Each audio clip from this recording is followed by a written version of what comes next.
Hello बच्चों, let's see the question. The question says, is a large brake on a bicycle wheel more effective than a small one? Explain. यहाँ पर इसके बारे में बात करते हैं। तो यहाँ पर इस हमारा जो की कॉन्सेप्ट होगा, दैट की कॉन्सेप्ट इज, देखो, इस क्वेश्चन को सॉल्व करने के लिए हमारा जो की कॉन्सेप्ट होगा, दैट इज, देखिए, जब हम यहाँ पर लार्ज ब्रेक और इसके बारे में बात करेंगे, तो हमें पता होना चाहिए कि जो फोर्स ऑफ फ्रिक्शन होता है, जो की कॉन्सेप्ट में मैं बता दूं आपको कि force of friction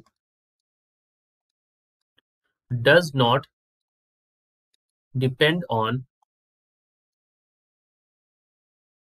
area of contact. Area of contact, ठीक है। फोर्स ऑफ फ्रिक्शन जो है वो एरिया ऑफ कॉन्टैक्ट पर डिपेंड नहीं करता है, ठीक है। ये तो हमारा की कॉन्सेप्ट हो गया।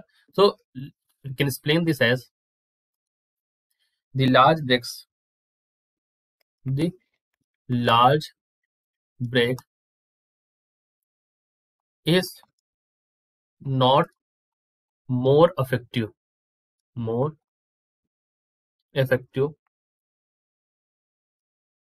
Then a smaller one, smaller one. Reason क्या है इसका? बिकॉज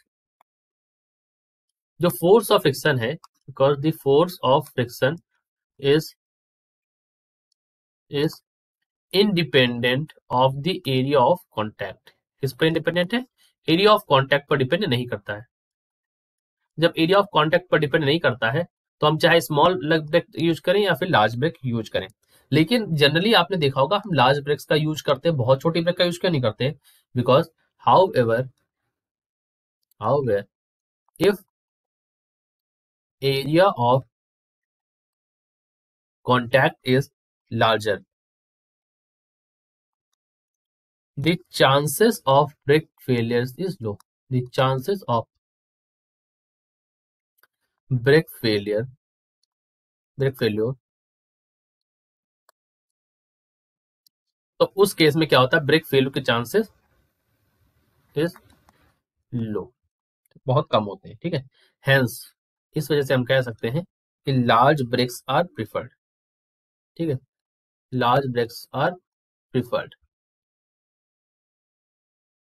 ठीक है। तो हमारा रीजन यही है कि फोर्स ऑफ फ्रिक्शन जो एरिया ऑफ कॉन्टैक्ट डिपेंड नहीं करता है, तो यहाँ पर no, large brake is not not more effective, no. तो यहाँ पर आंसर क्या हो जाएगा?